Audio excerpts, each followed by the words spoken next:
migepe te kwayo pesa mang'eny to nyaka wa rationalize ma wachiw. In fact ing'iyo yor somo anyalo mi figures migawo mar somo wachiwe pesa mang'eny kabisa. Kata kamano jatend migawo mar pesa John Mbadi ne owacho ni migawo mar somo to oketne omenda mathoth e bajet, kama bende ne olero ni pesa ma sirikal osebedo ka kelo tenge ne chulo jopuonjre penje ok en gino mosebedo ka tiyo godo e yo makare.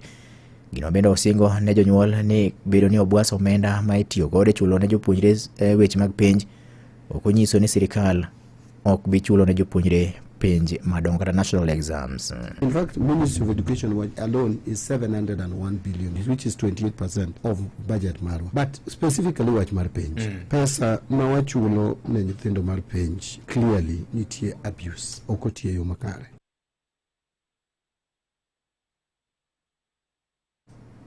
Nyakoro Mugajwang' weche gimedo biro ni kamoro amora ma intie kokale nyakalondo mari mihero maramogi. Imedo winjo weche manyien gi Vincent Otieno. Weche moko en ni tende ka tiegruok Mama Wego National Polytechnic e kaunti ma Homa Bay okone jonyuol man kod dwaro mar rwako nyithindegi ka tiegruok mondo mi koro bed motang' ahinya ne achudhi masani koro wuotho ka koro kawo pesa ir jonyuol ataro mar chika pacho ka mar rwako nyithindgi e kar tiegruok no. Jatende Mawego National Polytechnic Dr. John Abuto wacho ni koro giseyudo ng'ur mathoth e wich achudhe moko masani koro wuok oko ka koro ma jonyuol pesa ka giwuondore ni gin kod tudruok gi kar tiegruok no e chenro mar rwako jopuonjre sikula. Dr. Abuto wacho ni nitie jonyuol mathoth ma achudhego osemayo pesa ka gitiyo kod nying mar Mawego kendo koro gikawo omenda manie kind 4,000 nyaka 5,000 kuom japuonjre ka japuonjre madwa donjo Mawego. Okoni onge agent mora mora ma Mawego keto oko kanyo mar mondo mi koro kony jopuonjre madwa donjo e kar tiegruok makamano. Kabende ka owacho ni thothne koro gichwe gitiyoga kata githoro tiyo kod ruodhi kod jolupgi mar chopo i jopuonjre man kod dwaro mar donjo e kar tiegruok ma Mawego. Owacho ni sirikal bende oketo yore ma jopuonjre luwo ka gidonjo e kuonde tiegruok makamago ma omiyo jonyuol ok onego bed ni koro iwuondo gi achudhe moko ni achudhe moko bende koro koto pesa gi ka wuondo gi ni dwa tero nyithindgi e kar tiegruok no. Adwani mondo anyis jopiny en ni admissions ma Mawego onge pesa ma ng'ato onego kaw kuom ng'ato mondo eka miyi admission letter. Ma en process ma sirikal oketo mondo okony nyithindo matindo, okony jok mosetieko form 4 mondo donje institutions in a big number. Nikech kata sani sirikal dwaro ni nyithindo 2 million mondo bede TVET mondo jopiny oyud kaka bedo gi kwe kuonde ma gintie. Koro ne wanyiso jopiny ni nitie concerns mosechoponwa ni nitie jok moko ma kawo pesa kuom nyithindo up to around 4,100 mar admission mar medical. Magi gik ma ok onego timre nikech admission mar institution ka en free. Admission let me free. Nitie loan mar sirikal mamiyo ji help. Nitie sirikal mamiyo ji scholarship. Onge ng'ama miyo ji scholarship. The scholarship is being given by the government. The loan help is also being given by the government. Jok moko kawo advantage mar nyithindo gi ni gimiyo gi the scholarship. Nitie pesa matin midwaro ni mondo families ochul ma en between 5,000 and 15,000. Mane pesa ma ng'ato onego chul to ichule mana ka osetimni test iluongo ni merit test. Koro wadwa nyiso jopiny ni kik ng'ato kaw pesa kuomi oko kanyo. Ki ng'ato ni agent ma onego kaw nyathi, mano gima is neither here nor there. Ka koro watieko nyakoro Mugajwang' magikende thuond weche e yo machuok.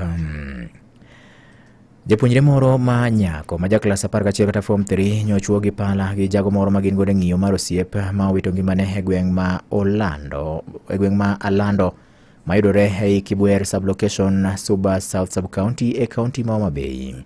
Kabir jatend migawo mar weche mag thieth Eden Duale kaachiel kod jagoro mongirore bad migawo no Dr. Oumo Luga sani ochopo nyim jokanyo ma komiti ma ochung'ne weche mag thieth e od bura mamalo ka koro gitwak otenore kod bajet manolieki ne migawo no ikomenda mar 225 kod 226.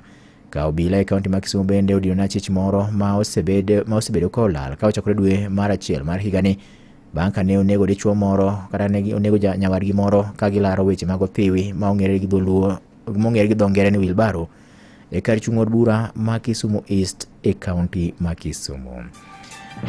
Giko weche manyien adimba nyakwara Mogajwang' tudri gi Roda Odhiambo koromo sapar mar biro yudo weche manyien ka gibiro bedo mago ma otuch e kor gwenge.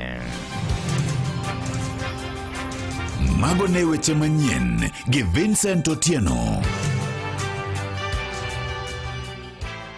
Ramogi Radio Ramogi Karchun Jaluo. Weche tuke e Radio Ramogi.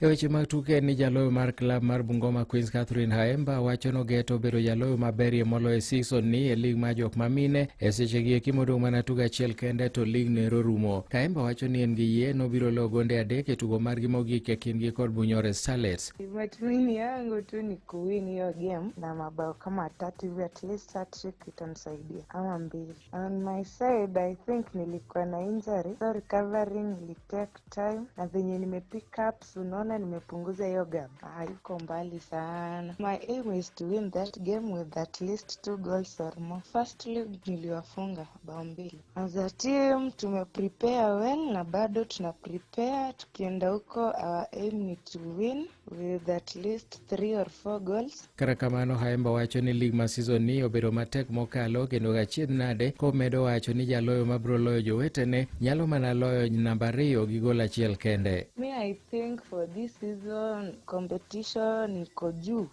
Juona sasa tumebakisha like 1 game na uwezi jua ni nani atabeba kwa tuseme kwa Premier League number 1 hatujajua bado. Ukikuja kwa top scorer pia bado, unlike last year ilikuwa ikibaki game 2 unajua automatic ni mtu fulani ama ni timu fulani inabeba. So this year at least competition iko too high, teams zilijipanga poa. Haemba geto yudo wuoche mar dhahabu noero gi e kinde ni en gi gonde 13 ma en gol achiel tok Rebecca Okwaro mar Kenya Police man gi gonde 14 ka Joy Orio luwo gi gonde 12 to Faith Mboya luwe thuolo mar 4 gi gonde 10. Komachielo bende ni kocha mar Ulinzi Starlets Collins Ochieng wacho ni en gi yie ne gibiro loyo tim mar Desert Scorpions e tugo mar round mar timbe 16 mar laro simbo mar FKF mar jok mamine mibiro go Jumamos e paw tuke mar Ruaraka. Jolweny go kono chope rang'iny makamano bang' lo tim mar tuk Ravens agonde 8-0 e round mar timbe 32. Jogo eko magidhi gocho go magin Scorpions bende nolo Embu Queens agonde 3-0.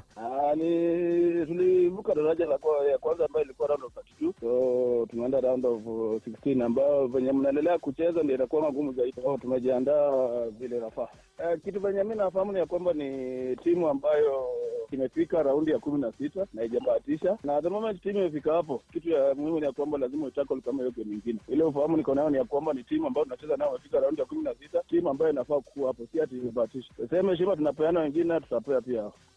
So far nashukuru Mwenyezi Mungu hakuna jeraha lolote lazima nipea wasiwasi kwa game ya weekend. So wachezaji wote wako tayari kwa shughuli. Ochieng bende medo wacho ni gitemo golo makosa moko mane gitimo e kinde mokalo maneno ni giyudo loch e tugo mabiro. So hapo kuna upungufu kadhaa nilipata kama coach. Tulicheza na timu ambayo pia walikuwa wanajielewa, wanajua kitu kufanya. Vile walikuwa wanacheza kuna wakati at least walichanganya kidogo kwa sababu ni walikuwa naitaje ni wasichana bado wako barubaru, wako na ile mwamko ile. Venye walikuwa wanacheza kuna penye niliona kulikuwa shida kidogo ambayo ilikuwa pande zetu za nje. So at least hapo nimerekebisha kiasi. Alafu pia mbele kwetu hapo kuna wachezaji wetu walikuwa wametulia vizuri. So at least hapo pia tumerekebisha kiasi kama timu. Sisi ni defending champions. Hii kikombe lazima tuitackle game na heshima ambayo inafaa. So tutapea mashabiki wetu mechi nzuri. Tuke mamoko mar round mar timbe 16 mibiro goyo biro kelo kanyakla tim Mandaraweta Queens mabiro rakore gi Trinity Starlets e paw tuke ma RVNP. Bungoma Queens biro gocho gi Gideon Starlets e paw tuke ma Bungoma Polytechnic. Eka Kibera Women biro rakore gi tim ma Sunderland Samba e paw tuke ma Ruaraka. Kisii Queens biro gocho gi Eldoret Falcons e paw tuke ma Sameta. Eka Vihiga Queens bende biro rakore gi Iron Ladies mawuok e boma ma Kisumo e paw tuke ma Moi. Komachielo bende en ni Brazil wachore ni onge dwaro moramora mar bedo gi coach mawuok e pinje ma oko. Marien kaluore gi President Luis Inacio Lula da Silva ma bende nowacho magi to kanoyier Carlo Ancelotti mar Real Madrid bedo kocha maduong' mar tim ma Brazil. Ancelotti mawuok e piny Italia osebedo kocha mokwongo ma ok ja Brazil madhi tayo tim no mar Brazil chakre higa mar 65 ka coaches duto mosebedo ka tayo tim no osebedo kigwelo mana kowuoka kuom kocha mawuok e piny mar Brazil. Gimogeto maduong' en machwalo Brazil e tuke mag laro simo mar piny mangima kaachiel bende gi kawo okombe no. Kanolose wach makamano, Lula nomedo wacho ni sani to en gi yie ni Ancelotti nyalo timo maber mar konyo tim no mar Brazil ka okombe magisedakne. Japuonj no ma ja Italiano wacho no biro konyo tim no mar Brazil ka en gi yie ni jotugo mar Brazil moneno nyalo bedo mabeyo e tim mare. Brazil ni e thuolo mar 4 e rang'iny mar manyo thuolo madhi e tuke mag laro simo mar piny mangima mabro timore Amerika, Canada to gi Mexico. Magi weche tuke, an Milton Ochieng. Awinjo weche tuke e Radio Ramogi, kar chuny jaluo.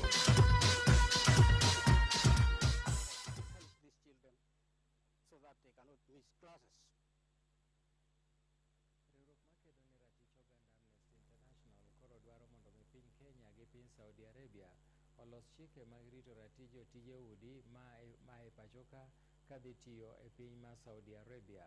Marien kaluwore gi san ma jotije okadhe kakata chike matayo jotije lwedo e pinyno mane oketi e tim higa 2023 noweyo oko jotije mag udi mathothgi kadhe sand mokalo.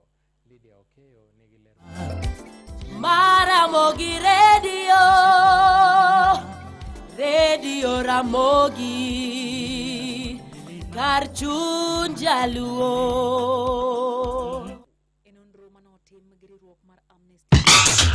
Be idwa chopo lek mari mar bedo gi dak e yudi? Bengi mar KCB e yor affordable housing mortgage e duoko mari. Yud hola mar ot nyaka tamalo 105 mamiyi thuolo mar yudo ot ma ochul kaachiel gi omenda mamoko makonyi e chudo mamoko. KCB affordable housing mortgage miyi thuolo mar nyiewo ot moger chuth kata siri e gedo mar ot kaluwore gi gombo mari e yo mayot mana gi atamalo 105 financing. Interest mochung gi atamalo 9.5 higa ka higa michulo kuom higni 25. Limbad bengi mar KCB mantie machiegni kodi mondo ichak lek mari mar bedo gi kar dak mamari kata ywa tol e namba 07180087000 kata ndik ote machuok ni mortgage kasto yore namba mar 22522. KCB itayo e bwo bengi maduong' mar Central Bank of Kenya. Mondo iyud ng'uono mogo kod Rosemary kaka skiza tune mari D*812*784#.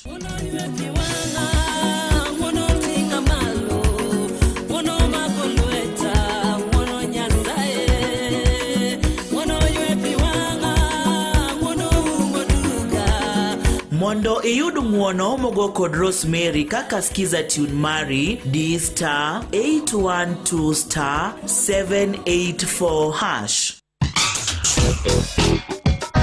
Winj twak ewi weche mag dongruok makelo joma mine kanyakla tich ang'wen tarik 15 kochakre saa 1:20 mar otieno e nyakalondo mar Ramogi. Thoro mar wach en sustainable energy kod keto mwandu, yudo tiegruok mowinjore e clean energy kod dongruok mar ohala. Kik bai.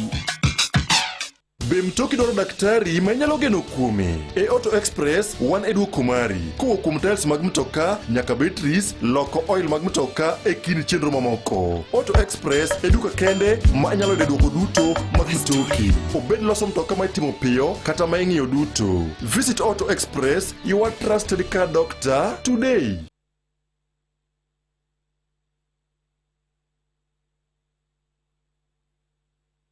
Maramogi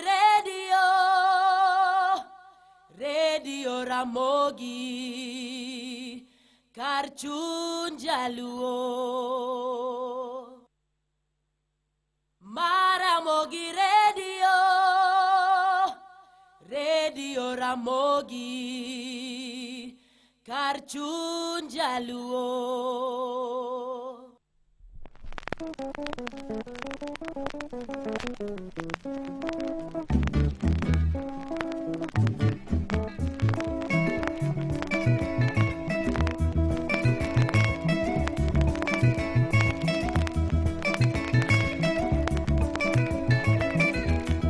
Kajituliza kwake kasugue oyo.